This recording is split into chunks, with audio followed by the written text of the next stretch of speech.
Today's review is brought to you in collaboration with our friends over at thedjhookup.com.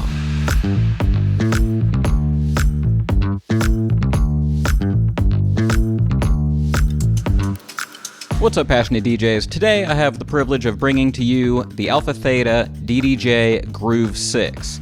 Now, this is actually kind of an important one because I always have these guides that I work on, my guide to controllers and guide to standalone systems, and for the controller guide, I always have a default recommendation, one that if you didn't give me a whole lot of information, you just said, I need a DJ controller, what should I get?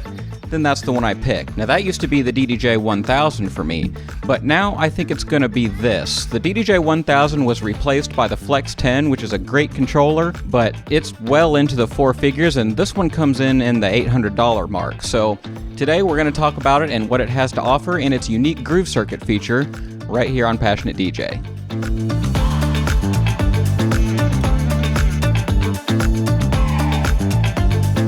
AlphaTheta DDJ-GRV6 is a 4-channel controller for rekordbox or Serato and the rekordbox mobile app. And as of their latest releases, it's also supported by Virtual DJ and Algoriddim DJ. It provides that club standard style of layout that so many of us desire, just meaning that it follows the design language of the CDJ-3000 and DJM-A9 for the most part, including its placement of hot cue pads above the jog wheels.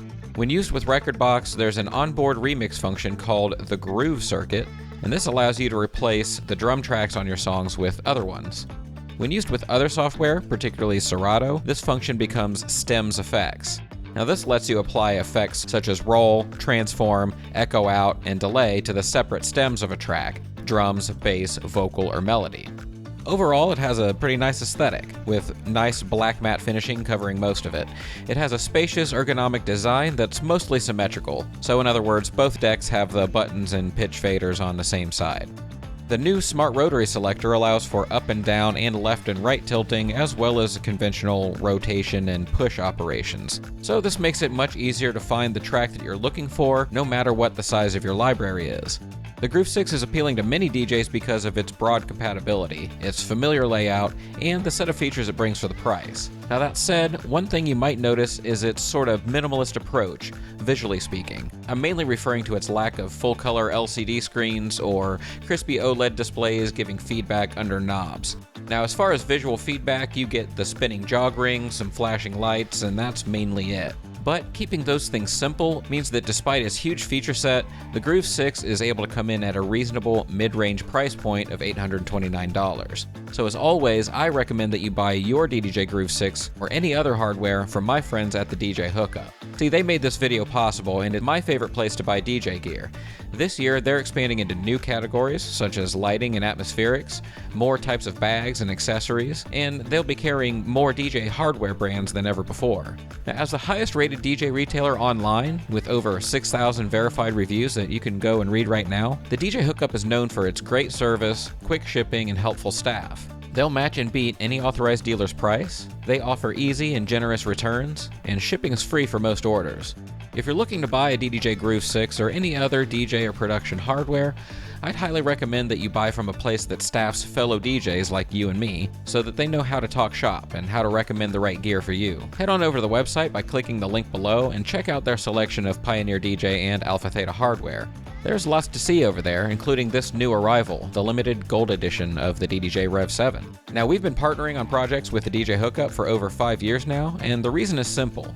They believe in our message of becoming better DJs through passion and purpose, and we believe in the DJ Hookup's commitment to being the best independent hardware retailer around, because the DJ Hookup sells DJ equipment to their friends. It's that simple.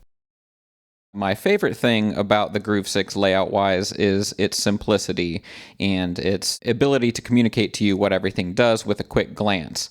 And it's not the first time that I've extolled the virtues of simplicity when talking about a DJ controller, and I'm sure it won't be the last, and I do appreciate that here. That said, I do have some things that I would change if I were king, and we'll talk about those later. We're also going to talk about the special groove circuit feature a little later, so we're going to move down to the normal sort of controller things that are under that down here first. And I've got to say that I do like the finish and the way that it looks. I like the sort of flat design that's popular these days, though I've got to say, even though that this does have a matte finish, this surface is still a magnet for fingerprints, particularly the top of the jog wheels, so just something to keep in mind. It just loves to eat up fingerprints. We have your basic mixer section here in the middle, and you can pretty much tell what's going on here if you're familiar with any Pioneer mixer. You've got your trim at the top, and then you've got your 3-band EQ right here. Below that, you have your sound color effects, which is your single turn knob effects, and also doubles as your filter.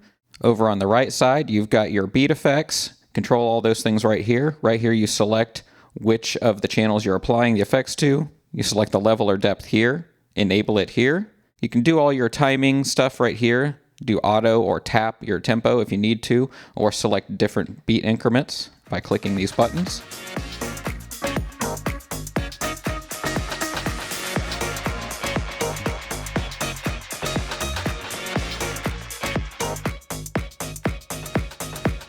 You'll notice that while the basic effects are here, some of your controls aren't. For example, you can't choose to apply effects to only low, mid, or high audio bands like you can on a DJM-A9. So that means that effects like delay can get muddy if you're not careful.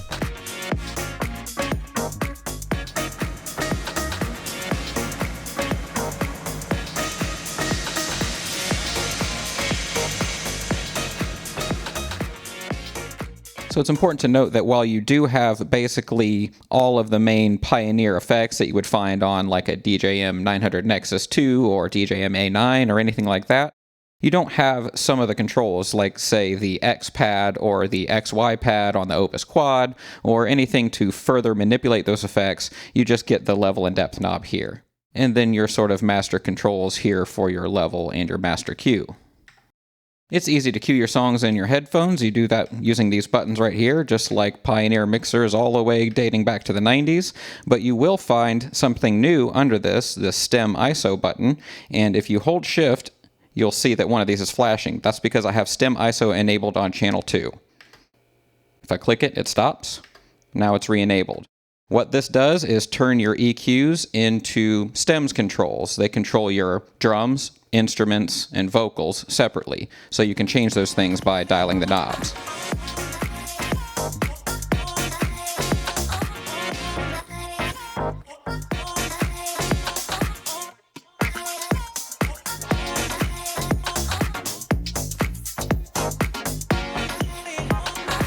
And then above the jog wheels, between the hot cue buttons and the jog wheel, you'll find the pad modes here. You'll see that you can change this from hot cues to sampler and other things, but the thing that you probably want to know is that you can enable stems right here, and then you can also control your vocals, instruments, and bass right there using these pads. That way you're still freeing up your equalizer to use on that channel.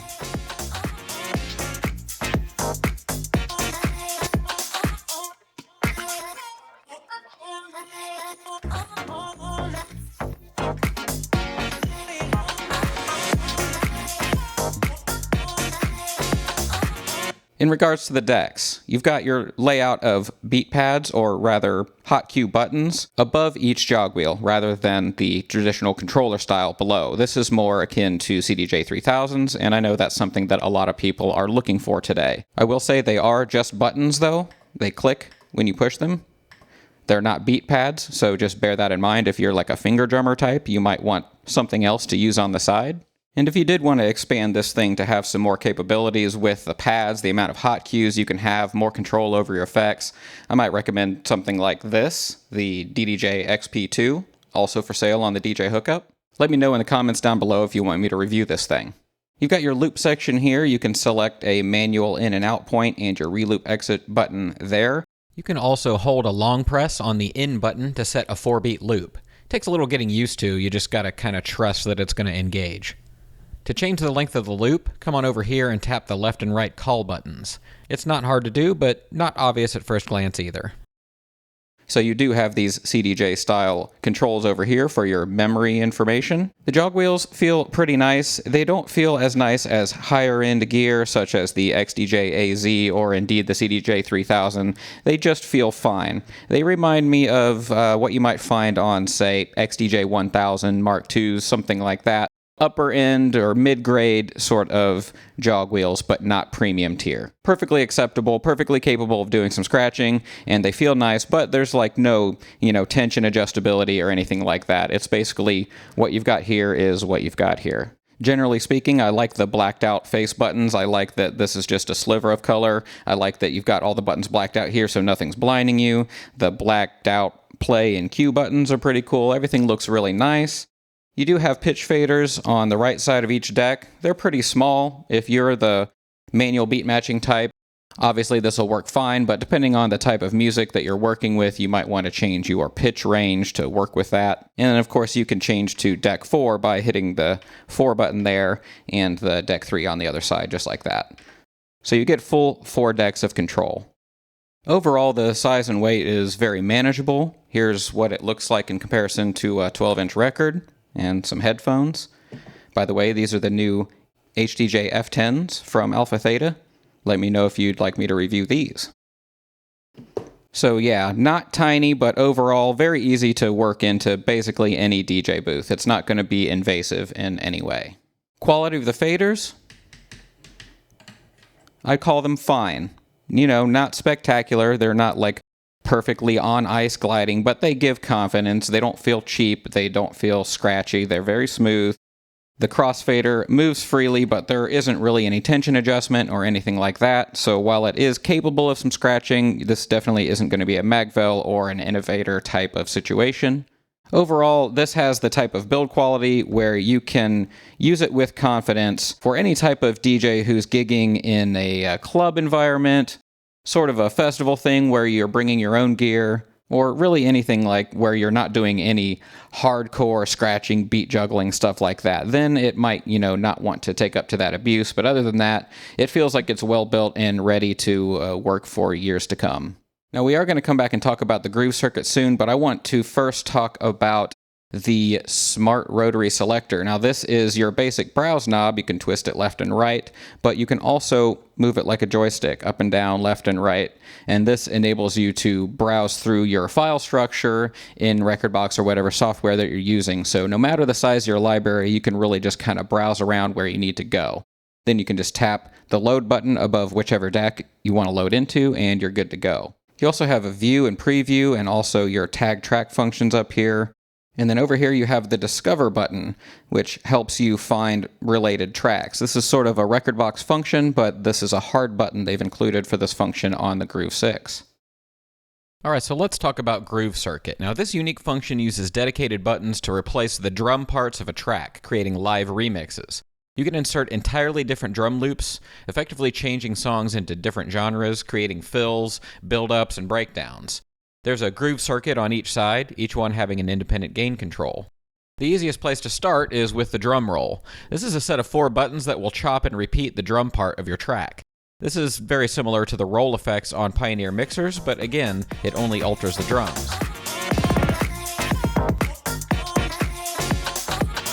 There's also what you might think of as an effects paddle called Drum Release, and it gives you an effect to play or fade out the drums in an interesting way. With echo, it sounds like this.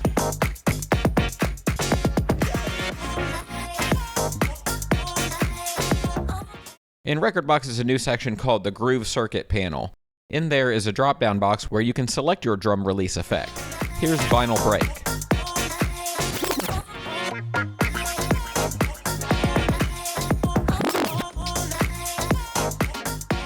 Now on the other side is Drum Swap, and it's just like it sounds. This function lets you swap the drum track with a completely separate loop, but leaves the rest of your song intact. There are several pre-made loops in rekordbox that you can use. Here's one of them.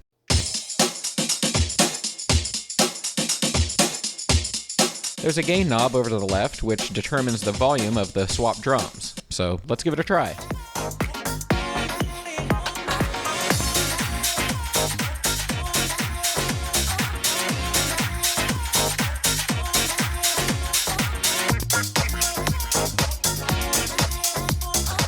Notice how the basic song sounds the same, but you can easily change the mood of the track by swapping the percussion out. Let's make it into a breakbeat.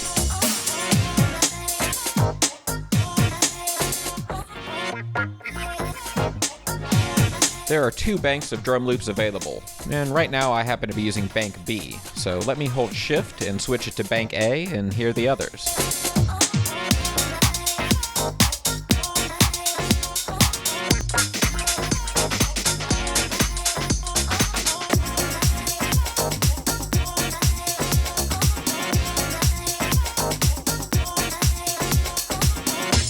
You can add your own custom drum loops to use with this function.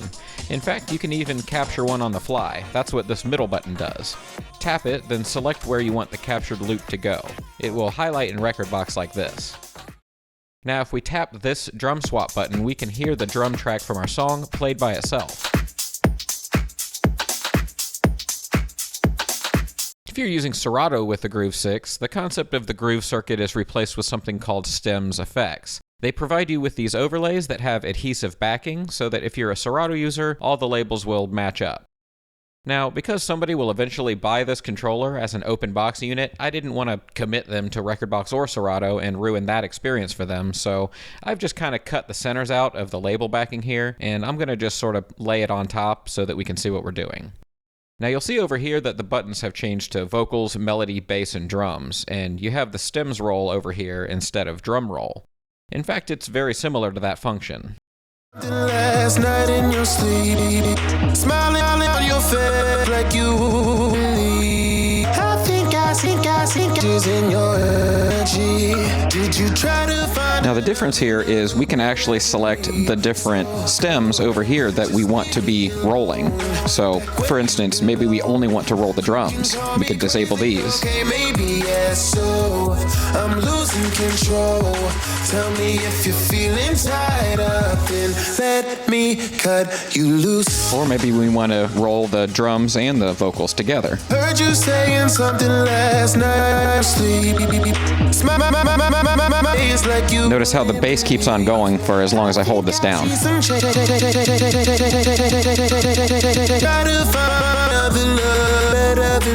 Or we could turn them all on and roll the whole song.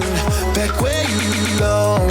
You can call crazy, okay, maybe yes, So in this case, what about the effects paddle? Similarly, you can pull this down to apply an echo out effect like this.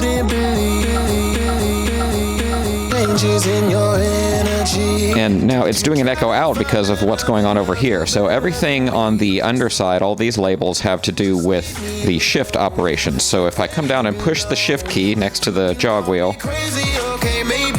you'll see that this is flashing. That's because echo out is selected.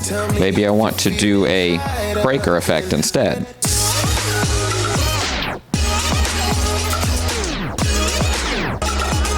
Or maybe I want to do a rollout.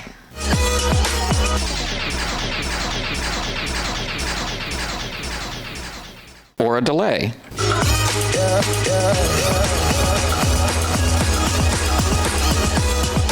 So we can adjust these things with the level and depth knob here. For instance, versus. Speaking of the shift button, if you hold the shift button and push latch, what that does is make it so that you don't have to hold the stems roll button down.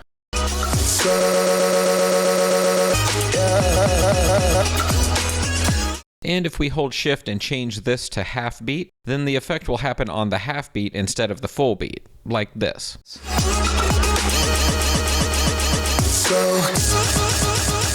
You hear the difference?